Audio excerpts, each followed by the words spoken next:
Shambhavi astro solutions में मैं आपका स्वागत करता हूं और ये हमारी पहली क्लास है। एकदम बेसिक से शुरू होकर हम काम करेंगे और हर एक क्लास का एक एपिसोड बनेगा जो फ्यूचर में एस्ट्रोलॉजी सीखने के लिए, फंडामेंटल सीखने के लिए लोगों के काम में आएगा।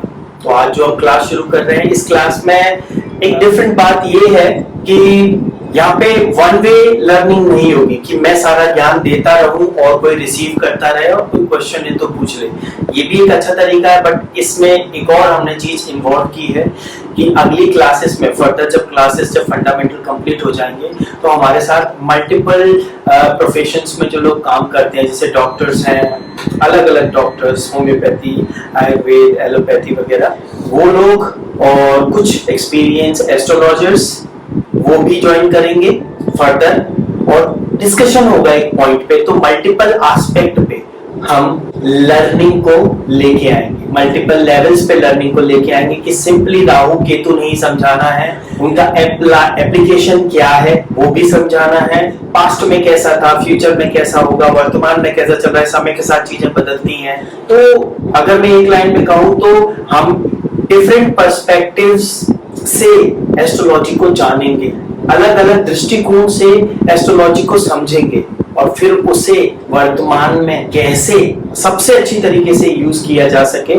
उस पे बात हो। तो शुरुआत करने से पहले जानकी नाथ सहाय करे जब, जानकी नाथ सहाय करे जब, कौन बिगाड़ करे नर तेरो, जानकी नाथ सहाय करे जब, सूरज मंगल सोम भृगुसुत बुध अरु गुरु वरदायक तेरो, राहु केतु की नाही गम्यता, संग शनिचर होत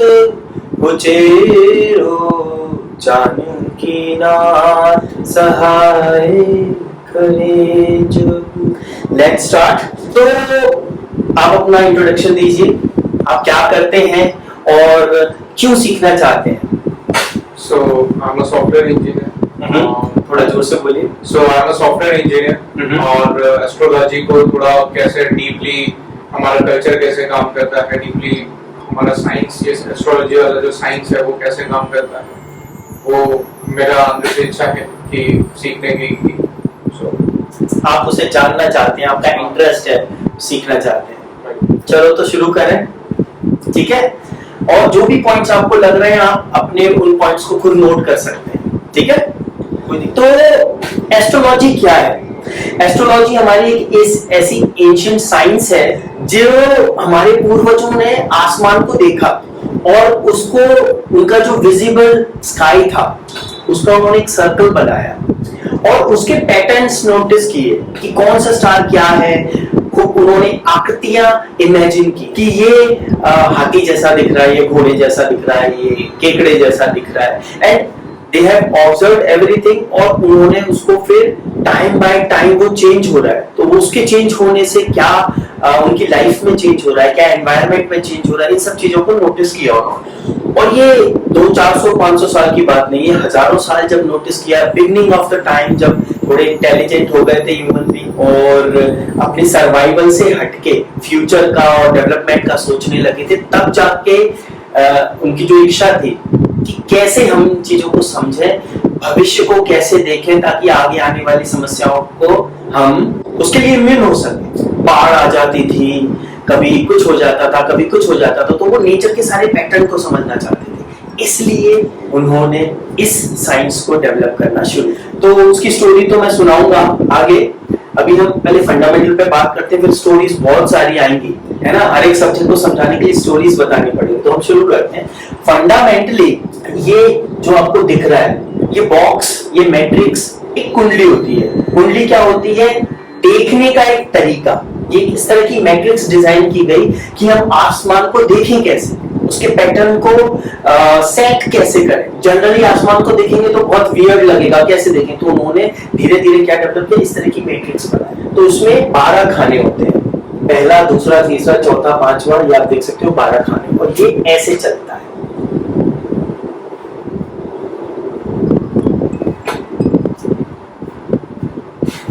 ये समझ में आ गया? ये 12 घर होते हैं। हर एक घर, हाउस या भाव, कुछ भी बोल सकते हैं, ये हर एक घर, हर एक भाव, हर एक हाउस आपके जीवन की, इंसान के जीवन की, देश के जीवन की, एग्जिस्टेंस की एक इंडिविजुअल जो सारी चीजें हैं, उसकी जो कैरेक्टरिस्टिक्स हैं, इसकी जो आप ये कह सकते हैं कि अगर मैं फर्स्ट हाउस की बात करूंगा तो जीवन के ये एस्पेक्ट कवर होंगे। फर्स्ट एस्पेक्ट बेसिकली सेल्फ को बताता है, मतलब आप क्या सोचते हैं, आपकी टेंडेंसीज कैसी हैं, वो मैं डिटेल में बताऊंगा। अभी मैं बता रहा हूं हर एक हाउस लाइफ के डिफरेंट एस्पेक्ट को डिनोट करता है, और एक को नहीं, मल्टीपल एस्पेक्ट्स को डिनोट करता है। अब ये इसको हम एक्सप्लेन करेंगे कौन सा किसमें, वो आगे चल के होगा। सेकंड नंबर पे आता है, ये तो हो गए घर। अब होते हैं प्लैनेट्स। 9 प्लैनेट्स होते हैं, ठीक है। 9 कौन से प्लैनेट होते हैं आप बताओ, कितना तो आपको भी पता होगा। सूर्य, चंद्र, बुध, मंगल, बृहस्पति, राहु, केतु, शनि और शुक्र, ठीक है।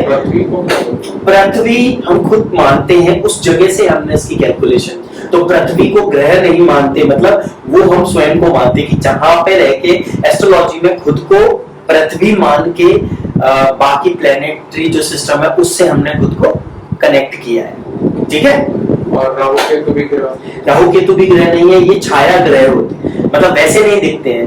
तो अगर मैं यहाँ पे बताऊं तो जो चंद्रमा है उसका साउथ पोल केतु है और नॉर्थ पोल राहु है।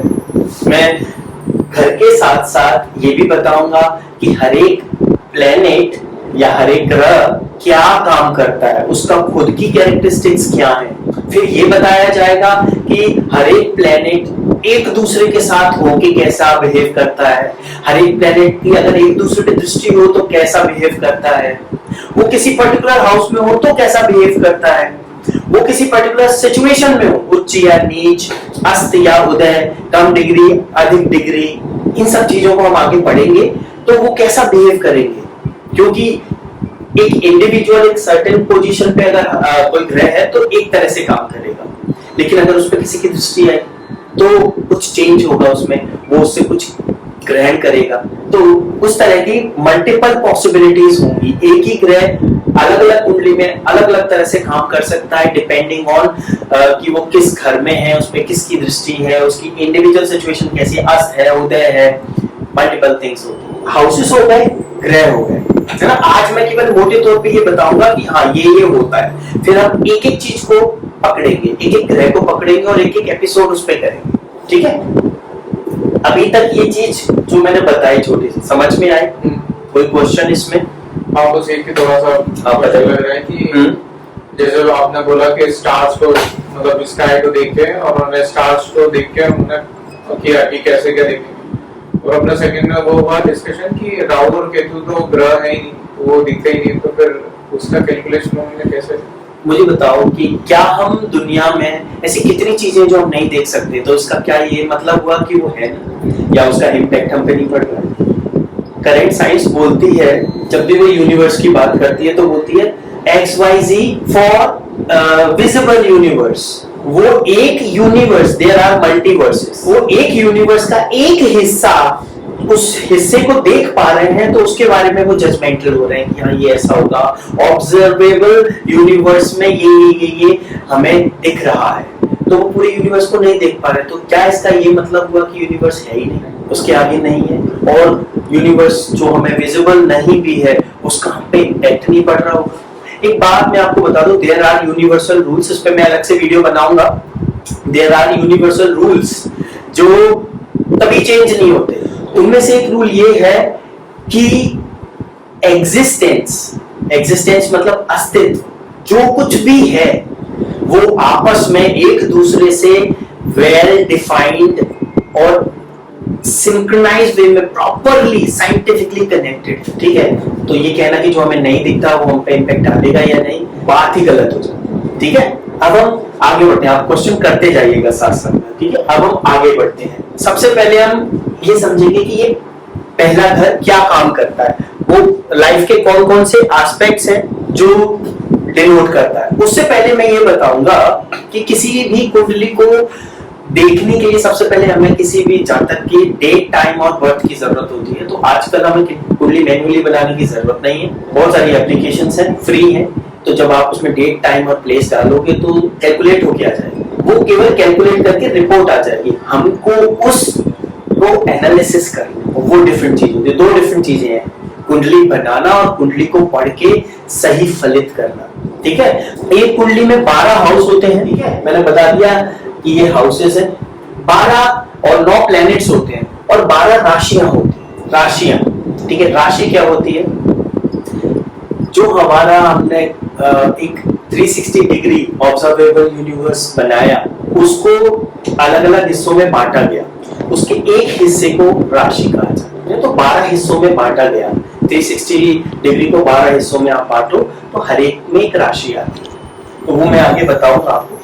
तो उस पर्टिकुलर नक्षत्र में पैदा होने वाले व्यक्ति को इस तरह से राशि बोलते हैं। इस राशि में ये इसकी राशि है, वो आगे भी मैं बताऊंगा कि चंद्रमा जिस राशि में होता है कुंडली में, वो उसकी राशि कही जाती है। तो चंद्रमा उस लैटिट्यूड पे, उस टाइम पे, उस प्लेस पे, उस डेट को कहाँ था, तो उस समय जो व्यक्ति पैदा हुआ उसकी वो राशि हो जाएगी, ठीक है। तो 12 घर, 12 राशि, 9 प्लेनेट और 28 नक्षत्र, ठीक है। 12 राशि, 12 घर, 9 ग्रह और 28 नक्षत्र। 27 नक्षत्र होते हैं, एक नक्षत्र 2 नक्षत्रों के बीच में आता है, स्पेशल नक्षत्र होता है, अभिजीत नक्षत्र होते हैं, वो मैं समझाऊंगा जब हम नक्षत्र के बारे में जानेंगे। तो रफली हम ये कह सकते हैं, अगर आप कैलकुलेशन करो 12 multiplied by 12 multiplied by 9 multiplied by 28, उसके बाद कोई ग्रह उच्च है, नीच है, उसकी एक दूसरे पे दृष्टि है, युति है, इतने सारे परमुटेशन कॉम्बिनेशंस हो जाते हैं कि लगभग आप ये मान के चलिए 73,66,464 टाइप की यूनिक कुंडली पॉसिबल है।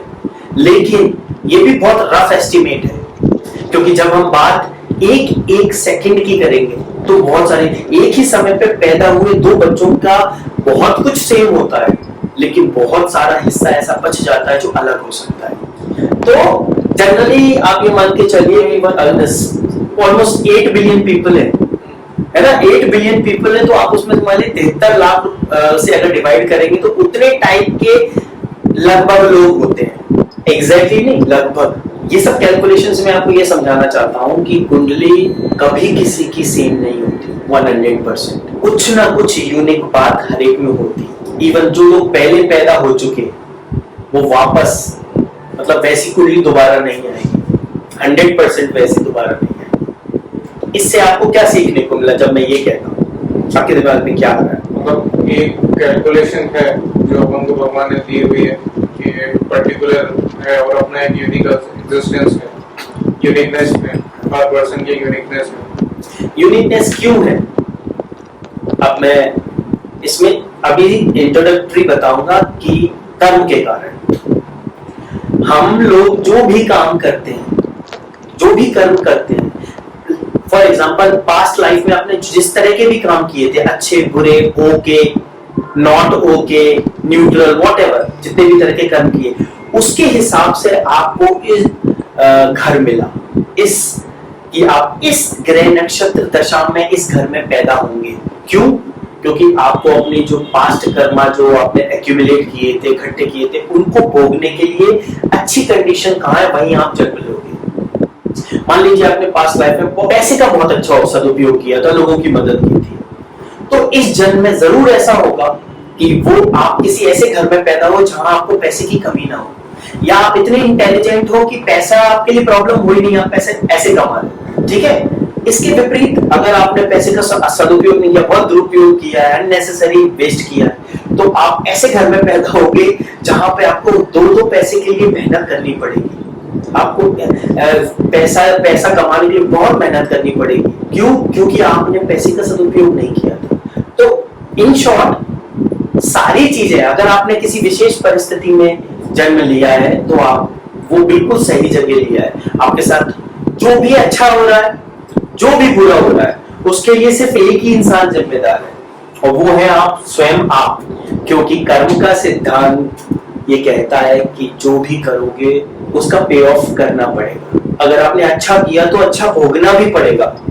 ऐसा नहीं है कि सिर्फ बुरा करके बुरा भोगना पड़े। अब कर्म के सिद्धांत से कुंडली डायरेक्टली कनेक्टेड है, तो ये कर्म का सिद्धांत आखिरी क्लास तक चलेगा।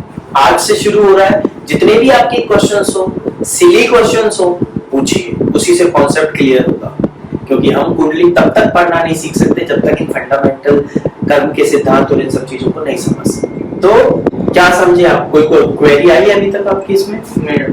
ठीक है, आगे बढ़ते हैं। अब ये कहा जाता है कि भाई कुंडली है, भाई कोई कुंडली दिखाने गया तो आप मेरी कुंडली में क्या क्या प्रॉब्लम है। सबसे प्रॉब्लम के लिए ही आया है। 99% लोग कुछ प्रॉब्लम होती है उसके लिए आते हैं। पॉजिटिव एस्पेक्ट्स कम होते हैं, जैसे कुंडली मिलाना या कुछ और पॉजिटिव एस्पेक्ट, लेकिन ज्यादातर लोग परेशान होते हैं तब आते हैं। तो परेशानी, सारी प्रॉब्लम्स बेसिकली दो टाइप की होती है, दैविक और कार्मिक। दैविक प्रॉब्लम क्या होती है कि आपने जिस परिस्थिति में जन्म लिया, अपने कर्मों के हिसाब से जिस परिस्थिति में जन्म लिया, कौन सा प्लेनेट कैसा है, किस ग्रह की दृष्टि आप पे कैसे, कौन सा नक्षत्र, तो वैसी आप में पॉजिटिव या नेगेटिव चीजें आएंगी। प्रॉब्लम्स कितने तरह की होती है? दैविक मतलब ग्रह नक्षत्रों के द्वारा दी गई प्रॉब्लम्स, और कार्मिक अपने कर्मों के द्वारा क्रिएट की गई प्रॉब्लम्स। तो दैविक प्रॉब्लम हम तभी बोलते हैं जब पास्ट लाइफ में किए गए कर्मों में के हिसाब से हम कहीं जन्म लेते हैं, तो वो सारी प्रॉब्लम्स जो मैंने अभी एक्सप्लेन किया, तो कुछ प्रॉब्लम्स भी होंगी, कुछ पॉजिटिव एस्पेक्ट्स भी होंगे। और कार्मिक में अल्टीमेटली वो भी कार्मिक है, आपके कर्मों से ही जनित है, उसी से शुरू हुई है। लेकिन कार्मिक प्रॉब्लम्स का को थोड़ा और रिफाइन करें तो ये बोलते हैं दैविक जो पास्ट से मिली है, कार्मिक मतलब जो अभी हम क्रिएट कर रहे हैं। आप गलत तरीके की लाइफस्टाइल शुरू कर दीजिए, आप कितने भी हेल्दी हो, तबीयत खराब होने लगी, आपकी एनर्जी डाउन होने लगेगी, डिसीजन मेकिंग खराब हो जाएगी, ओवरऑल एनर्जी सिस्टम डिस्टॉर्टेड होना शुरू हो जाए। और फिर एक कर्म ये हो गए, दूसरे कर्म हम लोगों को परेशान करने लगे, एरोगेंट हो गए सक्सेस, या हम असफल हुए तो हमको इतना बुरा लगा कि ऐसा कैसे हो सकता है, मैं कुछ नहीं खा पा रहा तो मैं दूसरे को भी नहीं खाने दूंगा, दूसरों के साथ बुरा करने लगे। राग द्वेष और ये सारी जो चीजें है ना, लोभ मोह माया, इन सब चीजों के कारण इनसे प्रभावित होकर हम गलत काम करने लगे। तो एस्ट्रोलॉजी हमारी क्या मदद करती है कि एस्ट्रोलॉजी में जो जिन भी परेशानियों से आप गुजर रहे हो, उन परेशानियों जब कुंडली किसी अच्छे एस्ट्रोलॉजर से दिखवाते हैं तो वो आपको बता सकता है ये आपके फंडामेंटल टेंडेंसीज हैं जो आपको जबरदस्ती एक डायरेक्शन में भेजने में मदद करती है। जैसे मान लो आपको नशा करने की आदत पड़ जाती है, बार बार आप बहुत कोशिश करते हो, क्योंकि ऐसा मैं क्या करूं, बार बार ऐसा हो जाता है, तो आपकी कुंडली देख के देखा जाता है कि हाँ ऐसी सिचुएशन है कि आप स्वयं पे नियंत्रण नहीं रख पाते और लत लग जाती है आपको चीजों। तो उपाय है कि क्या करने से आप मजबूत हो पाओगे, स्टेबल हो पाओगे। Problem is equals to imbalance. हमारे शरीर को, जब मैं मेडिकल एस्ट्रोलॉजी आगे पढ़ाऊंगा तो आपको बताऊंगा कि हमारे शरीर में 11 डक्टलेस ग्लैंड्स होती है। हर एक ग्लैंड एक पर्टिकुलर तरह का हार्मोन रिलीज करती है और सीधे वेन्स में, तो जो वो हार्मोन एक टाइप का या मल्टीपल टाइप की सिचुएशन क्रिएट करता है। जैसे खुशी का एक हार्मोन होता है, दुख का एक हार्मोन होता है, रिप्रोडक्शन सिस्टम का एक हार्मोन होता है, मेल में टेस्टोस्टेरोन होता है। इस तरह से हर एक तरह का हार्मोन होता है जो आपकी अलग अलग इमोशंस को, अलग अलग भावनाओं को ट्रिगर करता है। तो जिसकी सारी ग्लैंड्स बैलेंस्ड है, बस योगी ही हो सकता है जिसकी सारी ग्लैंड्स एकदम बैलेंस्ड है, क्योंकि उसको हार हो या जीत, खुशी हो या गम, दर्द हो या शांति हो, कुछ भी हो, वो बैलेंस रहता है। इसीलिए कहते हैं ना योगी पे कोई ग्रह नक्षत्र काम नहीं करते, क्योंकि वो बैलेंस हो चुके। लेकिन योगी के बाद होता है भोगी, जो बाकी के सारे संसार में लोग हैं, वो इम्बैलेंस रहते हैं, कोई ना कोई प्रॉब्लम उनके साथ चलती ही रहती, कभी शरीर की होगी, कभी मन की होगी, है ना, मन में भी अलग अलग पार्ट होते हैं उनकी होगी, कभी किसी ग्लैंड की होगी, कभी किसी तरह की होगी, कभी करियर अच्छा नहीं जाएगा, कभी बोलने में खराब होगा, कभी डिसीजन मेकिंग अच्छी नहीं होगी, कभी खोया खोया रहता होगा, बहुत तरह की प्रॉब्लम्स हो सकती है, दैहिक, मानसिक, भौतिक, बहुत तरह की प्रॉब्लम्स हो सकती हैं। तो ये सारी प्रॉब्लम्स उन 11 डक्टलेस ग्लैंड्स के इम्बैलेंस होने के कारण होती है। मतलब ये सारे ग्रह नक्षत्र आपको अफेक्ट कैसे करते हैं? आप पैदा हुए तो आपकी कोई ग्लैंड ज्यादा काम करेगी, कोई ग्लैंड कम काम कर रही होगी, उससे डिसाइड होगा। किसी को खुशी वाले जो हार्मोन होते हैं, जो किडनी के ऊपर 2 ग्लैंड्स होती हैं, अभी मैं उसका नाम भूल गया हूँ, है ना, वो ग्लैंड्स से जो हार्मोन निकलता है, वो हार्मोन से आप बहुत हैप्पी फील करते हो।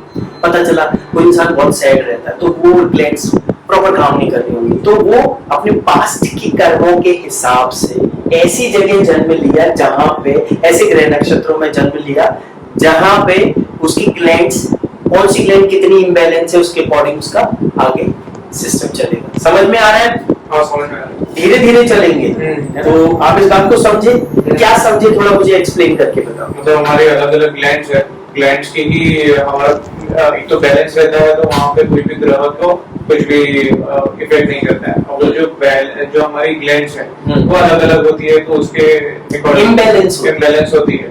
अगर उनमें बैलेंस आ जाए कुछ भी करके तो प्रॉब्लम्स खत्म हो जाएंगी। प्रॉब्लम या तो खत्म होंगी या तो हम प्रॉब्लम से बड़े हो जाएंगे, तो वो हमें प्रॉब्लम हमारे लिए रहेंगी। अब समझे? जब जैसे कहा जाता है ग्लैंड्स तो बहुत ही सरफेशियल लेवल है, ये सीधे ऑर्गन्स का, लेकिन अगर मैं उसे हाइपोथेटिकली कनेक्ट करूं 7 चक्रा से, तो हमारे 7 चक्र होते हैं, जब वो बैलेंस्ड होते हैं, जागृत होते हैं, तो हम हर तरह की प्रॉब्लम से बहुत इजीली जीत जाते हैं। और सनातन धर्म में बताया जाता है केवल योगी है जो हर तरह की ग्रह नक्षत्र की दशा में स्थिर रह सकता है, क्योंकि उसने अपने उन ग्लैंड्स को बैलेंस कर लिया, उन चक्रों को एक्टिवेट कर लिया है, और उसने अपनी पॉजिटिवली और अपने मन से वो उस डायरेक्शन में जाना है। ठीक है, यहाँ तक का क्लियर हुआ। हम टेक्निकल बात करेंगे। जो फर्स्ट हाउस होता है, ठीक है, फर्स्ट हाउस क्या डिनोट करता है? फर्स्ट हाउस डिनोट करता है सेल्फ को, कि आपके क्या कैरेक्टरिस्टिक्स हैं, उससे रिलेटेड हम इवैल्यूएशन कर सकते हैं। बॉडी आपकी कैसी होगी, हाइट होगी, शॉर्ट होगे, डार्क होगे, या फेयर कॉम्प्लेक्शन के होगे, कलर कैरेक्टर कैसा होगा, ओवरऑल हेल्थ आपकी कैसी होगी, ओवरऑल आपकी टेंडेंसीज कैसी होंगी, हेड कैसा होगा, माइंड कैसा होगा, बेसिकली आप कैसे होगे फिजिकली, मेंटली और एनर्जी वाइज। ये बेसिकली सेल्फ की बात करता है। सेल्फ फर्स्ट हाउस से क्या देखा जाता है कि भाई ये जातक कैसा है।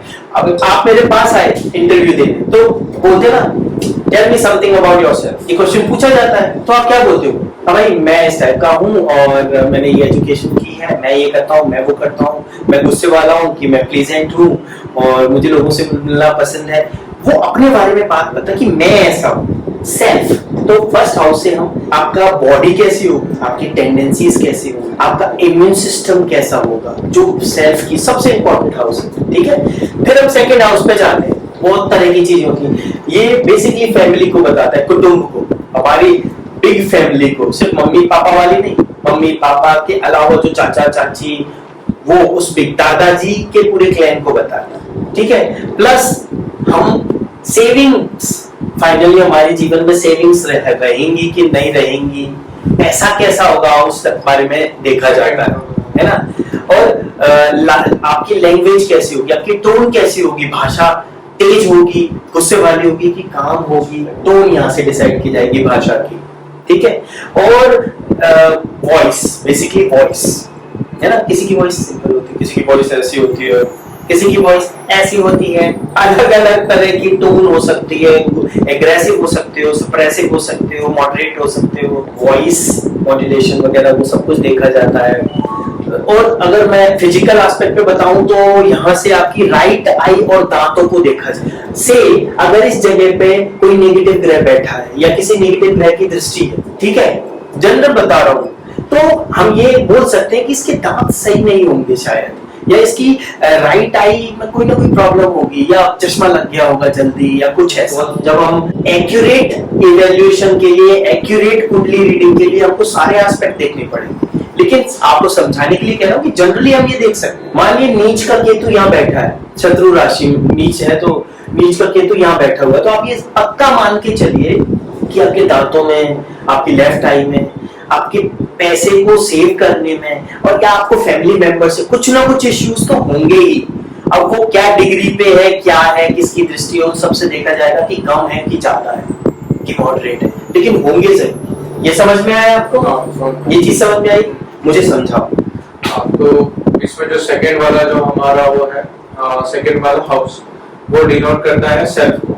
सेल्फ में नहीं, सेल्फ को फर्स्ट वाला, सेकंड वाला जो करता है वो हमारे कुटुंब को डिनोट करता है, कुटुंब को और सेविंग्स को, ये दोनों चीजों को, बहुत सारी चीजों को करता है। सेविंग्स को, कुटुंब, वॉइस, फिजिकल जाए तो दांतों को, है ना, लेफ्ट राइट आई को डिनोट करता है।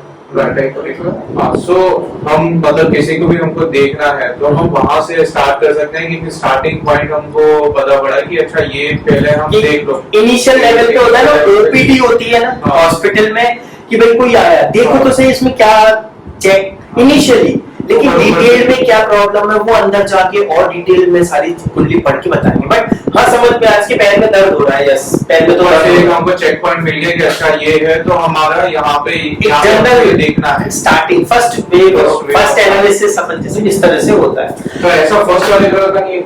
कैसा?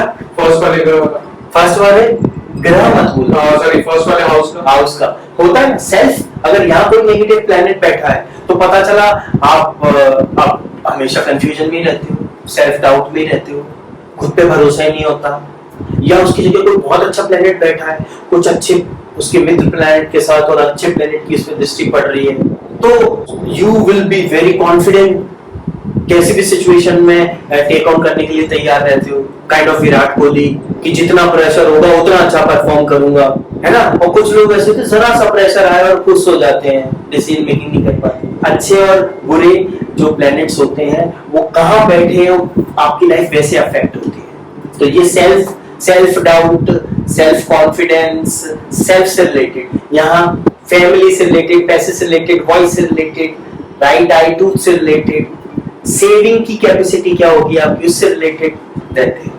तो अभी आपने एक खास पे ये बताया कि केतु का जो है, मतलब जो राइट आई को बताया, फॉर एग्जांपल केतु की जगह कोई भी नेगेटिव प्लैनेट यहाँ पे है, फॉर एग्जांपल। ओके, तो सेकंड हाउस में कोई भी नेगेटिव प्लैनेट है क्या, वो आपको ये 2 पॉइंट से सेकंड मैं ये बता रहा हूँ, किसी भी घर में कोई नेगेटिव प्लैनेट है तो वहां की चीजों, वहां के जो एस्पेक्ट्स होंगे, उस घर के जो मेन कैरेक्टरिस्टिक्स हैं, लाइफ के एस्पेक्ट्स हैं, वो इफेक्ट होंगे पॉजिटिवली या नेगेटिव। अगर पॉजिटिव एस्पेक्ट्स हुए तो पॉजिटिव, नेगेटिव हुआ तो नेगेटिव। ये बात समझे ना, इस बात को समझे। अब हम आगे बढ़ते हैं थर्ड हाउस। इसको पराक्रम का घर कहा जाता है। पराक्रम मतलब करेज का घर, ठीक है। डिसीजन मेकिंग कैसी होगी, आपकी डिजायर्स कैसी होंगी, आपकी मन की इच्छाएं कि मुझे ये आना है, ये सब चीजें इससे देखी जाएंगी। आपके अंदर कम्युनिकेशन कैसा होगा, अच्छा होगा, बुरा होगा। यहाँ पे कोई नेगेटिव प्लैनेट बैठ गया तो आप अच्छा बोल भी पाते हैं तो कंफ्यूज हो जाएंगे, नहीं बोल पाएंगे, और बहुत अच्छा प्लैनेट बैठ गया तो आपका कम्युनिकेशन अच्छा होगा। तो उस तरह की चीजें होंगी। तो यहाँ से छोटे भाई बहनों को देखा जाता है, जैसे यहाँ परिवार को, कुटुंब को देखा जाता था, यहाँ से छोटे भाई बहनों को देखा। आप कुछ पूछ रहे थे? मैं बोल रहा था जैसे कोई ग्रह खराब है और हमको पता पड़ा कि ये थर्ड हाउस में ये वाला ग्रह खराब, तो क्या वो किसी चीज से ठीक होता है या उस पर हम आगे काम करेंगे कि उपाय क्या होते हैं, है ना। प्रॉब्लम्स क्या होती हैं, किस तरह की प्रॉब्लम्स होती हैं, उनका क्या उपाय होता है, इस पे हम बाद में बात करेंगे। पहले हम ये समझ जाए कुंडली होती क्या है, ये सारे एस्पेक्ट होते क्या हैं, फिर ये कैसे काम करते हैं, फिर हम उसे पढ़ना कैसे, वो आगे आएगा। ठीक है, पहले हम सारे फंडामेंटल्स समझ। तो थर्ड हाउस से थ्रोट को बताता है, नेक को बताता है, राइट ईयर को बताता है, आपके यंगर सिबलिंग्स को बताता है आपके यंगर सिबलिंग्स कैसे हैं, उनसे कैसे संबंध होंगे, वो होंगे नहीं होंगे। ऑफिस के कोवर्कर्स से बताता है, सबऑर्डिनेट जिसे बोलते हैं। इलेक्ट्रॉनिक्स, गैजेट्स, मीडिया, ये घर मीडिया का है। थर्ड वाला, तो थर्ड वाले का आपने बताया कि हमारा क्या, ये इसको क्या देखिए, एक तो होते हैं सोशल एस्पेक्ट लाइफ के, फिर फिजिकल। सोशल एस्पेक्ट कैसे कि भाई डिजायर, करेज, इंडिविजुअल, अपनी ये सारी चीजें, कम्युनिकेशन, एनर्जी, छोटे भाई बहनों को उससे देखा जाता है, बहुत सारे एस्पेक्ट होते हैं। थर्ड वाले में मतलब ये फोर्स है हमारा कि कम्युनिकेशन। कम्युनिकेशन में तो आपने मेरे को ये बताया कि राइट वाला ईयर, हाँ, राइट, और इसको भी आपने प्रोफेसर मैं आपको, आप ये समझ लो, मैं इसका फोटोग्राफ आपको दे दूंगा, फोटो खींच लेना तो आपको समझ में आ जाएगा क्या क्या होता है, तो समझना, क्योंकि मैं हर एक वीक के बाद टेस्ट लेने का। हाँ, बट इसमें एक चीज में तो राइट, मतलब ये थ्रोट में तो राइट होता नहीं, थ्रोट में तो राइट होता नहीं, वो तो एक सिंगल ही पार्ट है, तो वे फिर उसको राइट, वो थ्रोट को राइट थोड़ी बोला है, right year, right year. Okay, मैं तो शरीर के सारे अंगों, ये 12 घरों में वो सब अंग आ जाएंगे। मैंने क्या कहा है, लाइफ के सभी एस्पेक्ट इन 12 हाउसेस डिनोट करते हैं। कहीं आंख होगी, कहीं नाक होगी, कहीं पे जेनिटल्स होंगे, कहीं पे हैंड होंगे, कहीं पे इंटेस्टाइन होगी, कहीं पे कुछ होगा, कहीं पे कुछ होगा। तो जब हम मेडिकल एस्ट्रोलॉजी पढ़ते हैं तो हमें पता पड़ता है कि कौन सा घर प्रभावित है, जो उसकी बॉडी को इम्पैक्ट कर रहा है, पॉजिटिवली या नेगेटिवली। जब बीमारी को ढूंढेंगे तो नेगेटिवली, तो हम आइडेंटिफाई कर पाएंगे, अच्छा इसके राइट ईयर में कोई दिक्कत है, कैसे समझ पाए, ठीक है। तो एक बात समझो कि सारे घर लाइफ के सभी एस्पेक्ट को कवर करते हैं, उसी तरह से सारे प्लैनेट्स लाइफ के सभी एस्पेक्ट को कवर करते हैं, उसी तरह से सारी राशियां सभी एस्पेक्ट को कवर करते हैं। और जब ये तीनों चीजें परम्यूटेशन कॉम्बिनेशंस में होती है तो एक विशेष तरह के जातक का निर्माण करते हैं। You are unique, I am unique. समझे इस बात को, क्या समझे? मतलब हाउसेस की कैरेक्टरिस्टिक्स समझे कि कैरेक्टरिस्टिक क्या है और कौन कौन से इसको कैसे इफेक्ट होता है, वो उसे क्लैरिटी हुई। अब हम चौथे हाउस पे जाते हैं, ठीक है। चौथा हाउस क्या होता है? बेसिकली सुख स्थान होता है, जीवन में अल्टीमेट हैप्पीनेस, सुख डिनोट होता है। अब जहां से सुख डिनोट होगा, अगर अच्छे ग्रह नहीं होंगे तो सुख में कमी आएगी, ठीक है। उस तरह से व्हीकल, चाहे वो मटेरियल वेल्थ हो, किसी भी तरह की प्रॉपर्टी हो, व्हीकल्स हो, वो सब देखे जाते हैं। चेस्ट, बॉडी का जो पार्ट होता है चेस्ट, यहाँ से डिनोट किया जाता है। और फैमिली मेंबर में मदर को डिनोट करता है ये, ठीक है, मदर से रिलेटेड होता है, मदर से डिनोट करते हैं, ठीक है। ये 12 के 12 घर, अभी मैं बता रहा हूँ ये सारी चीजें, अभी इसमें एक और लेयर आएगी, वो आगे चल के पता पड़ेगी कि हर एक घर में वो एक चीज और ऐड हो जाएगी, ठीक है। तो मदर को डिनोट करेगा, प्रॉपर्टी को डिनोट करेगा, और हार्ट और लंग को डिनोट करेगा। समझे इस बात को? पांचवें घर पे चलते हैं। पांचवें घर में knowledge, skills, primary education, love, emotions, intelligence. आगे बढ़ते हैं अपन। पास्ट लाइफ, ये पूर्वजों का घर है, पास्ट लाइफ का घर है। पास्ट लाइफ देखनी हो किसी की तो स्टार्टिंग इस घर से करनी पड़ती है। इष्ट देव जानते हो? इष्ट देव, इष्ट देव क्या होते हैं कि हर एक व्यक्ति के जीवन में एक ऐसे देवता होते ही हैं कि जो उसका भला ही चाहते हैं, चाहे वो कुंडली में कैसी भी सिचुएशन में बैठे। तो अगर वो अच्छी सिचुएशन में बैठेंगे तो आपकी लाइफ में आपकी हेल्प करने वाले ज्यादा लोग आ जाएंगे, बुरी परिस्थितियों से आप जल्दी बच जाएंगे।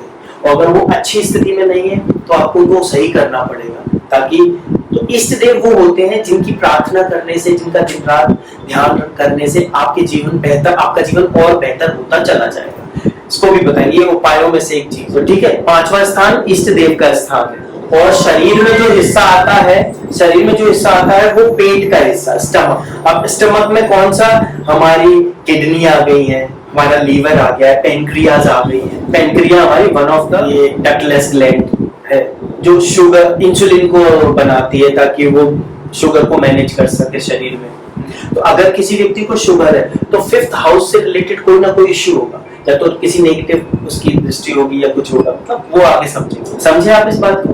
तो फैमिली मेंबर, हर एक घर में एक या एक से अधिक फैमिली मेंबर्स कनेक्ट होंगे, हर एक घर में शरीर का कोई पार्ट कनेक्ट होगा, हर एक घर में हमारी कम्युनिकेशन, किसी तरह की सोशल स्किल, सोशल एनवायरनमेंट या स्किल कनेक्ट होगी, एजुकेशन, मतलब इस तरह की चीजें कनेक्ट होगी। तो कोई भी घर किसी एक चीज को डिनोट नहीं करता, मल्टीपल एस्पेक्ट को डिनोट करता है लाइफ के। तो इसको मतलब जितने भी सभी ग्रह है उसमें से ये समझ में आया है कि सबसे पहले सोशली बताता है कि सोशली में कि कहाँ पे, जैसे आपने बताया इष्ट देव हो गए, ये हमारा सबसे ऊपर का लेवल हुआ।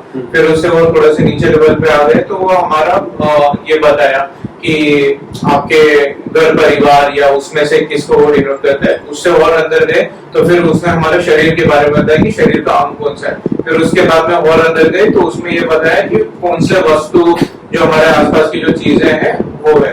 मैं सही सही जा रहे हो। लाइफ हम मान के चलते हैं कि लाइफ 5 चीजों से बनी है। ये लेयर वाला पार्ट हो गया। लेयर समझ लो कि हायर लेयर हो गई कि connection with supernatural gods for example, एक उसमें मानते हैं। सेकंड नंबर पे आ गया हमारी सोशल लाइफ, जिसमें एजुकेशन आ गया, करियर आ गया, ये सब कुछ आ गया, है ना। थर्ड लेवल पे हमारी रिलेशनशिप्स आ गए कि पत्नी आ गई, बच्चे आ गए, मम्मी पापा आ गए। फोर्थ लेवल पे हमारी बॉडी आ गई कि भाई बॉडी कैसी है, लंबी चौड़ी ऐसी, और उसकी कैसी टेंडेंसीज हैं। और एकदम इनर लेवल पे, बिल्कुल बेसिक लेवल पे आगे कि हमारी टेंडेंसीज कैसी हैं। कुछ लोग गुस्से वाले होते हैं, कुछ लोग काम होते हैं, कुछ लोग चिड़चिड़े होते हैं, कुछ लोग बहुत ही जॉली नेचर के होते हैं। तो वो फंडामेंटल्स एनर्जी तक बात आ जाती है। तो ये सारे जो एस्पेक्ट है, फॉर एग्जांपल 5-7 एस्पेक्ट जो भी है लाइफ के, वो हर एक घर में वो कहीं ना कहीं इस कुंडली में मेंशन होंगे और किसी न किसी हिस्से में डिनोट करेंगे। तो वो आगे बढ़ता हूं मैं। 6th आया। 6th घर होता है, फैमिली मेंबर की बात करूं तो मामा का। बेसिकली ये घर होता है रोग, ऋण और रिपु का। रोग मतलब डिसीज, ऋण मतलब लोन, और रिपु मतलब क्या बोलना चाहिए उसे, शत्रु, एनिमी। तो ये वो घर है, रोग, ऋण और शत्रु। यहाँ से कंपटीशन भी देखा जाता है। तो जिसका ये घर अच्छा होता है या अच्छे ग्रहों की दृष्टि होती है तो कहा जाता है वो इंसान कंपटीशन में अक्सर विजय प्राप्त। तो जब भी सरकारी नौकरी की बात करोगे तो इस घर के बारे में, इस घर को मिस कर ही नहीं सकते। इस घर का कैलकुलेशन आप करना ही पड़ेगा, समझे। इसमें भी वो कुछ ना कुछ एस्पेक्ट आता है, सोशल और सारे एस्पेक्ट आते हैं। अब हम आगे बढ़ते हैं 7th नंबर का जो घर है ये पार्टनर का घर, चाहे बिजनेस पार्टनर हो चाहे लाइफ पार्टनर हो। बेसिकली लाइफ पार्टनर का घर है, ठीक है। नेम फेम का घर है, बेसिकली किस टाइप का बिजनेस आप करोगे उसका घर है। मैरिज का घर है, जो रिप्रोडक्टिव सिस्टम है हमारा उसका घर है। तो देखा जाता है ये संतान का घर भी है, चाइल्ड। तो ये आपस में कनेक्टेड होते हैं, क्योंकि जब तक रिप्रोडक्शन सिस्टम हेल्दी नहीं होगा, जब तक मैरिज हेल्दी नहीं होगी, तो बच्चे होने की संभावना कहां से आ जाएगी। ये मैं आगे बताऊंगा कि घर आपस में कनेक्टेड भी होते हैं। ये जितने हाउसेस हैं आपस में कैसे कनेक्टेड होते हैं, सबकी कैलकुलेशन होती है। तो 7th हाउस इन सब एस्पेक्ट का है। अब 8th हाउस में मूव करते हैं। 8th हाउस हिडन नॉलेज का, डेथ का, आई शुड नॉट से डेथ, एज का। एज मतलब आपकी आयु कितनी होगी उसका, है ना। और अगर बॉडी पार्ट बताएं तो हिप्स का, लोअर पार्ट का, टोज का, सबका, पैर का जो निचला हिस्सा है उसका होगा। और लॉन्ग टर्म डिसीजेस जो होती है वो इस घर से रिलेटेड होती है। किसी को लॉन्ग टर्म डिसीज होगी तो उसकी एज इफेक्ट होगी ना, इसलिए वो एज का घर भी है। और ये हो गए। अब मैं सुपर नेचुरल उस पर जाता हूँ। तो ये वो घर है जो आपको पैरानॉर्मल स्टडीज, पीएचडीज, किसी भी सब्जेक्ट की डीप नॉलेज गेन करने का इंटरेस्ट, अगर यहाँ पे कोई अच्छा ग्रह बैठा है, मान लीजिए 1, 2 और 3, ये जो घर है 6, 8, 12, आगे बताऊंगा, ये बुरे घर माने जाते हैं। तो जब बुरे घर में कोई ऐसी सिचुएशन बन जाए, इस घर में ऐसी कोई सिचुएशन बन जाए कि पॉजिटिव बन गई हो, मान के चलिए, तो आपके अंदर कोई नई चीज सीखने की इच्छा, जैसे आपकी कुंडली मैंने देखी थी, ये डिसाइड करने की आप कुंडली सीख सकते हो या नहीं, तो मैंने इस घर को देखा था। क्योंकि ये नॉर्मल साइंस नहीं है, पैरा साइंस है, बहुत एंशिएंट है और इतनी आसानी से समझ में आने वाली चीज नहीं है। तो आपकी कुछ कुंडली में कुछ ऐसी स्थितियां हैं कि आपका 8th हाउस, आपका लग्न और उससे रिलेटेड प्लैनेट्स सपोर्टिव है। इसीलिए मैंने आपको कहा कि हाँ आप कुंडली सीख सकते हैं। और जिस इंसान की बार-बार नौकरी छूट जाती हो बार-बार ऐसा कुछ होता हो, इस घर से रिलेटेड परिवर्तन, मतलब मेरे इसमें भी ये है कि कभी आज तक मैं एक नौकरी में रहा नहीं। तो मैंने कहा ना, तो वो भी दिखा। तो इस तरह की बहुत सारी चीजें देखी जाती हैं। अब 9th में जाते हैं। 9th को ये माँ का घर था, ये पिता का घर। ये संतान का घर था, ये छोटे भाई बहनों का घर था, ये ओवरऑल परिवार का घर था। ठीक है, तो पिता का घर है, पिता का घर, फॉरेन ट्रेवल का घर, धर्म का घर, हायर एजुकेशन का घर, गुरु का घर, देवी देवताओं का घर, फेथ का घर, मतलब ये धर्म का घर। जैसे ये घर अपने पूर्वजों का था, ठीक है, ये पिता का घर, धर्म का घर है। यहाँ आपकी धर्म में कैसी रुचि है? क्या आप मानते ही नहीं हो धर्म को? क्या आप बहुत फॉलो करते हो धर्म को? आपकी हायर एजुकेशन कैसी है, वो इस घर की पॉजिटिव सिचुएशन से डिपेंड करेगी। आपकी प्राइमरी एजुकेशन कैसी है, वो इस घर से डिपेंड करेगी। Primary education, you know, primary मतलब आप 12th तक समझ लीजिए। कुछ कुछ केसेस में ऐसा होता है ग्रेजुएशन को भी प्राइमरी एजुकेशन में काउंट कर लिया जाए। तो आप ओवरऑल समझिए कि ग्रेजुएशन तक की, और ये ग्रेजुएशन के बाद की एजुकेशन को डिनोट करता है। गुरु को, जैसे ये इष्ट देव को डिनोट करता है, ये गुरु को डिनोट करता है। 9th हाउस, कि आपके जीवन में आपके गुरु के मिलने की क्या संभावना है, गुरु की कृपा की क्या संभावना है, और आपके 9th हाउस में क्या सिचुएशन है, उससे बहुत कुछ निर्भर है। समझे? अब 10th पे आते हैं। ये धर्म का है, तो फिर ये कर्म का हाउस है। क्या कर्म करोगे? जब बोलते हैं कि साहब मैं कौन सा बिजनेस मुझे करना चाहिए या नौकरी करनी चाहिए, तो यहाँ से देखा जाता है ये कर्म का है। किस टाइप का प्रोफेशन आप करने में सक्सेसफुल होगे, उसका है। पब्लिक रोल आपका कैसा होगा, विजिबिलिटी कैसी होगी। आप अगर यहाँ अच्छी सिचुएशन है तो ये देखा जाता है आपको उच्च पद मिलेगा, गवर्नमेंट का पद मिलेगा। उच्च पद में जरूरी है गवर्नमेंट का ही हो, लेकिन ऐसा पद जिसमें सब लोग आपको देखें, वाओ कितना अच्छा बिजनेसमैन है, या कलेक्टर है, अच्छा टीआई है। इस तरह के जो पद होते हैं बड़े, करियर को देखा जाता है यहाँ से। करियर मतलब कर्म, तो ये कर्म का घर है। यहाँ से आपके पैरों की जॉइंट्स देखे जाते हैं, लेग जॉइंट्स वगैरह, कि अगर जिसको जॉइंट्स की प्रॉब्लम होगी उसके 10th हाउस में जरूर दिक्कत होगी। ये 10th हाउस का ओनर नेगेटिव सिचुएशन में बैठा होगा, नेगेटिव एस्पेक्ट में बैठा होगा। अब हम 11 जाते हैं, धर्म, कर्म। अब ये आगे अर्निंग। अर्निंग मतलब आपकी कमाई कैसी रहेगी, इर्रेगुलर रहेगी, रेगुलर रहेगी, कि कमाई आप कर ही नहीं पाओगे, या किस एस्पेक्ट से रिलेटेड कमाई ज्यादा रहेगी, वो यहाँ पे बैठे हुए प्लैनेट्स बताएंगे, उस पे एस्पेक्ट बताएगा। ठीक है, और शॉर्ट टर्म डिसीजेस को बताता है, लेफ्ट ईयर को बताता है। ये राइट ईयर को था, ये लेफ्ट ईयर को हो गया, ये राइट आई को था, ये लेफ्ट आई को होगा। ठीक है, तो लेफ्ट ईयर को बताएगा, अर्निंग को बताएगा, शॉर्ट टर्म डिसीजेस को बताएगा, जैसे ये लॉन्ग टर्म डिसीजेस को बता रहा था, ये शॉर्ट टर्म डिसीजेस को बताएगा। एल्डर सिबलिंग्स को बताएगा, आपसे बड़े भाई बहनों को बताएगा। ये छोटे भाई बहनों को बता रहा था, ये बड़े भाई बहनों को बताएगा। नी और नी के नीचे के हिस्से को बताएगा शरीर के। और ये डिजायर बता रहा था, ये फुलफिलमेंट ऑफ डिजायर बताएगा। इच्छा होना, कि आपको इच्छा हुई कि भाई मुझे तो विदेश घूमना है, बहुत मन है, लेकिन जरूरी नहीं इच्छा होने से वो पूरी भी हो जाए। इच्छा कैसी होंगी वो यहाँ से पता चलेगा, वो उनके पूरे होने की क्या संभावना है वो यहाँ से पता चलेगा। समझे मेरी बात? तो आपको अब ये समझ में आने लगा होगा कि ये घर आपस में कैसे कनेक्टेड है एक दूसरे से।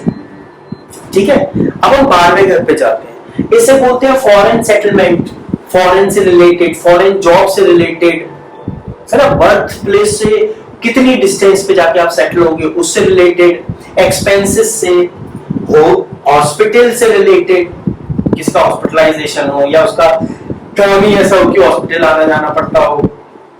और आश्रम, आश्रम समझते हैं, गुरु का आश्रम होता है तो उससे रिलेटेड होता है। इंट्यूशन से रिलेटेड होता है। समझ में आया? अब एक और कॉम्बिनेशन बताता हूँ। फर्स्ट हाउस है धर्म। धर्म, रुको अभी सुनो बता रहा हूँ। धर्म, अर्थ, काम, मोक्ष। धर्म, अर्थ, काम, मोक्ष जनरली जानते हैं ना, हमारे 4 वो है सनातन धर्म के। धर्म अब ये ऐसे ही चलेगा, यहाँ पे मोक्ष आ गया। अब ये धर्म, अर्थ, काम, मोक्ष। अब ये फिर से धर्म, इसको धर्म बताया था, लेकिन धर्म में भी, धर्म तो ये भी है, आगे भी होगा, लेकिन ये धर्म स्क्वायर है। धर्म टोटल डिनोट यहीं से होता है जनरली। धर्म, अर्थ, काम, मोक्ष। काम समझे? काम का मतलब सिर्फ सेक्स नहीं होता, काम मतलब इच्छा, किसी भी चीज को करने की। तो यहाँ से क्या इच्छा होगी वो होगा, यहाँ इच्छा की पूर्ति क्या होगी वो बताएगा। मोक्ष, तो धर्म, अर्थ, काम, मोक्ष जब हम कैलकुलेशन करते हैं ना, जब हम फलित निकालते हैं, तो ये प्लेनेट कौन से घर का हमें रिजल्ट निकालना है। जैसे मैंने पूछा, हाँ भाई क्या क्वेश्चन है आपका, तो आप मुझे कोई हाइपोथेटिकल क्वेश्चन बताओ, कोई भी पूछो पूछो। मेरा क्वेश्चन है कि मेरी सिस्टर के साथ में नहीं बनती, बड़ी सिस्टर के साथ में नहीं बनती। सिस्टर के साथ नहीं बनती, बड़ी सिस्टर के साथ में नहीं बनती। तो बड़ी सिस्टर है तो सबसे पहले हम 11th हाउस को देखें कि 11th हाउस में कौन कौन से प्लैनेट है, उनकी सिचुएशन क्या है, वो पॉजिटिव है या नेगेटिव है। अभी प्लैनेट समझाऊंगा कौन से पॉजिटिव होते हैं कौन से नेगेटिव होते हैं, और वो विपरीत भी हो जाते हैं किसी कि आपकी कुंडली में कौन से कारक है, कौन से नॉन कारक है और कौन से मारक है। 3 टाइप होते हैं। कारक मतलब हेल्प करने वाले, नॉन कारक मतलब न्यूट्रल, और मारक मतलब नेगेटिव वाले जो आपको नेगेटिव रिजल्ट दे। ठीक है। अच्छा, एक और चीज इसमें, जैसे मेरा तो न्यूट्रल है, ठीक है, बट मतलब ऐसा लगता है कि सिचुएशन अच्छी नहीं है, तो इस केस में तो उनका भी हो सकता है कि उनका खराब हो। देखो या मैं आपको मैंने पहले ही कर्म का सिद्धांत बताया था। अगर आपको दुख मिल रहा है ना, तो आप दूसरे को मत देखो, वो आपका ही किया हुआ है।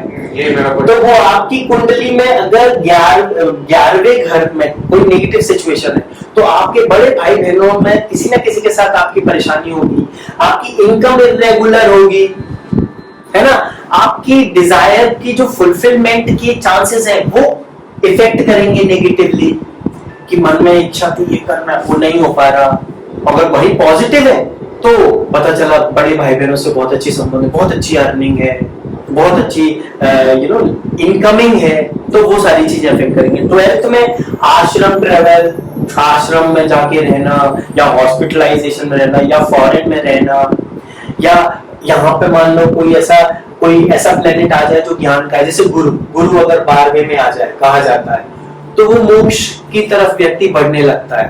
अब वो डिपेंड करता है पॉजिटिव सिचुएशन से होते हुए कि नेगेटिव सिचुएशन से होते हुए, लेकिन ओवरऑल अगर 12वें में गुरु है तो ये माना जाता है ये व्यक्ति का स्पिरिचुअल इंक्लिनेशन होगा ही होगा। जैसे कि मेरा 12वें में मेरे गुरु है तो है स्पिरिचुअल इंक्लिनेशन, MBA किया, 12-15 साल नौकरी की, रियल एस्टेट में सब कुछ किया, लेकिन फिर भी वो अंदर से वो दिया जल रहा था। एंड जब टाइम आया, जब गुरु की महादशा आई, तो सडनली थिंग्स हैपेंड और मैं एस्ट्रोलॉजी में आ गया। तो और मैं अपने गुरु से दीक्षा प्राप्त हूँ, सदगुरु से। तो मैं ये आपको बताना चाह रहा हूँ कि वैसी सिचुएशंस आने लगती हैं आपकी लाइफ में प्लैनेटरी सिचुएशंस के अकॉर्डिंग। अच्छा, अभी एक और मेरा क्वेश्चन है कि जैसे क्या होता था, जोर से हाँ, जैसे क्या होता था दीक्षा, जो आपने बोला कि आपको अपने गुरु से दीक्षा दी। अब जब हम छोटे थे, ठीक है, मेरे भाई बहन सब, हमको भी जैसे अशराम बाबू है और ये सब है, हमको दीक्षा दी थी, हमको उनसे दीक्षा दी थी, मतलब हमको जब पता नहीं था कि गुरु क्या है वो चीजें, हमने वो दीक्षा ली हुई है। तो हमारा अंदर से एक वो रहता है कि जब भी उसके बाद तो एकदम से एक वो चीज आती है कि हमारा हमको गुरु मंत्र तो मिला हुआ है। देखो मैं आपको बता दूं, गुरु मंत्र मिला होना आजकल ये बहुत ही ट्रेडिशनल सी चीज हो गई है। हाँ, कि देखो एक चीज होती है, एक चीज होती है कि कोरा ज्ञान मिल गया। मैं आपको एक बुक में लिख के दे दूं, most delicious sweet, please have it, और एक टुकड़ा उठाओ मिठाई का खिला दो बिना कुछ कहे, तो आपको टेस्ट किस में आएगा? जो खिला के लाया अनुभव से। हाँ, वही मेरा। तो अगर आपका अनुभव मैच नहीं कर रहा है, आपको सही अनुभव मिला है नहीं मिला है, तो आप ये मान के चलिए कि या तो गुरु में समस्या है, ये मेरे पर्सनल ओपिनियंस है, मैं इसमें अपने किसी और को इन्वॉल्व नहीं करता, या तो गुरु में प्रॉब्लम है, या आपके कर्म ऐसे हैं कि गुरु अच्छा है तो भी आप उसके उस ज्ञान को प्राप्त नहीं कर पा रहे हो। समझ रहे हो? तो यहीं पे आपके पास्ट के कर्म आते हैं कि अगर गुरु की सिचुएशन अच्छी नहीं है, 9th हाउस की सिचुएशन अच्छी नहीं है, या 9th हाउस के स्वामी की सिचुएशन अच्छी नहीं है, तो आपको गुरु के मिलने में देर होगी, या बहुत सारे पाखंडी आपको मिल जाएंगे। आप तो सरल है, आप तो गुरु चाहते हैं, लेकिन वो पाखंडी कोई आपको मिल गया, यू नेवर नो, है ना? तो पता चला आपका बहुत समय वेस्ट हो गया, बाद में यू रियलाइज, अरे मैं तो कितना रियल था लेकिन ये हुआ। कोई प्रॉब्लम नहीं है। यहाँ पे एक पॉजिटिव ये है कि अगर आप एक अच्छे शिष्य हो तो गुरु आपको मिल ही जाएगा। अब आपके कर्मों के हिसाब से किसी को जल्दी, किसी को लेट, किसी को इस जन्म में, किसी को अगले जन्म में। समझ रहे हो मेरी बात? वो आपके कर्मों पे डिपेंड करेगा, वो आपकी कुंडली में दिखेगा। बहुत से ऐसे गुरु हुए जिससे राम रहीम और ये सब बहुत सारे ऐसे लोग हुए हैं जिनको लोगों ने पूरे दिलो जान से चाहा, समर्पण दिया, बट वो कैसे निकले? गलत निकले। इसमें उन लोगों की को वो कष्ट भोगना था, समर्पण दिखा के भी उनको कुछ नहीं मिला। लेकिन फिर धीरे धीरे जब बहुत से ऐसे लोग हैं, मुझ जैसे लोग, जो कुछ खास किसी चीज पे भरोसा नहीं करते थे। मेरी प्लैनेटरी सिचुएशन ऐसी थी कि मुझे सदगुरु मिल गए, मतलब no amount of money, $1 trillion भी मेरे पास होते तो भी I can not buy one blessing of real guru. वो मेरे पास्ट के कर्म रहे होंगे कि मुझे सदगुरु मिले, और मुझ जैसे न जाने कितने लाखों लोगों को मिले हैं जिनके जीवन में परिवर्तन आया। तो ये क्यों हुआ? हम दोनों में ये डिफरेंस क्यों आया? कर्मों का, पास्ट के कर्मों। तो कर्म का सिद्धांत कुंडली दिखाती है। आपके कर्म कैसे हैं वैसा। अब आपका इस पर कोई और क्वेश्चन है? एक बार आप थोड़ा सा अपना वो कर लो रिव्यू, और इसको बताओ कि कैसे हुआ। स्टार्ट करते हैं। सबसे पहले हमारा जो हुआ कि कितने प्लैनेट्स हैं हमारे, ठीक है? तो हमारे 9 प्लैनेट्स हैं। देन उसके बाद में हमारे कितने हाउसेस हैं? वो हमारे 12 हाउसेस हैं। और फिर हमारे राशियां कितनी हैं? तो वो हमारी राशियां 12 हैं। ठीक है। तो हमने 360 पूरा जो हमारा स्काई है उसको हमने अलग अलग इसमें डिग्रीज में कट किया, तो उससे हमारी 12 राशियां निकली। अब वो जो राशियां हैं वो हमको कैसे पता होती है? जब हमारा जब भी उसका जन्म होता है, हमारा चंद्र किस लोकेशन में कहाँ पे रहता है, उसके अकॉर्डिंग ये समझ में आता है कि ये हमारी राशि है, ये हमारी राशि है। फिर उसके बाद में हमने ये समझा कि अब ये जो हाउसेस हैं, सभी हाउसेस हैं, जैसे हमारा फर्स्ट हाउसेस है, ये हमको बताता है कि हमारा सेल्फ, हम सेल्फ के बारे में कितना है, अब इसका कॉन्फिडेंस, पर्सन का कॉन्फिडेंस कैसा है, ये चीजें वो बताता है। फिर सेकंड पे हम गए। सेकंड पे हमारा बताता है वॉइस से रिलेटेड, और हमारे वॉइस से रिलेटेड हमारे छोटे भाई बहन से, हाँ छोटे भाई बहन है उससे रिलेटेड। सेकंड हाउस में है। एक काम करता हूँ, मैं इसे समराइज करता हूँ, हाँ। वो आपको दे दूंगा, तो आप उसे पढ़ के आइएगा, कल फिर शुरू करेंगे। मैं ये बोल रहा हूँ जनरली क्या होता है कि ये हमारी कुंडली लाइफ के सभी एस्पेक्ट को कवर करती है, इसी के अंदर होती है। हर एक एस्पेक्ट में क्या होता है, एक कम से कम एक या एक से अधिक फैमिली मेंबर रिलेशनशिप, और कम से कम एक या एक से अधिक बॉडी पार्ट्स, कम से कम और सोशल लाइफ की कोई ना कोई एक या एक से अधिक एस्पेक्ट है ना। और बॉडी पार्ट मैंने बता दिया, एस्पेक्ट बता दिए, आपकी कम्युनिकेशन स्किल्स, ये सब सोशल में ही आ जाती हैं। तो बेसिकली सोशल, फिजिकल और मेंटल और स्पिरिचुअल, सभी एस्पेक्ट हर एक में कोई ना कोई हिस्सा जरूर होता है। तो हम समराइज करेंगे तो ऐसे कर सकते हैं, और इसे याद करने के लिए प्रैक्टिस से याद होगा, और आपको ये स्क्रीनशॉट मैं आपको दूंगा, तो आप इसे याद करके आइएगा। ठीक है, आज का हम सेशन एपिसोड 1 यहाँ कंप्लीट करते हैं। ठीक है, कल फिर मिलेंगे। व्यूअर्स के लिए मैं बता दूं कि हम बहुत ही फंडामेंटल लेवल पे छोटी से छोटी क्वेरी को लेते हैं, उसको प्रोसेस करते हैं, और सिली से सिली क्वेश्चंस जो आते हैं उनके आंसर देते हैं, क्योंकि ये इतना गहन सब्जेक्ट है कि इसे जल्दबाजी में नहीं सीखा जा सकता। चलिए, आप सभी का बहुत बहुत धन्यवाद। शुभम भवतु। नेक्स्ट एपिसोड में हम फिर मिलते हैं। All the best. ओम नमः शिवाय।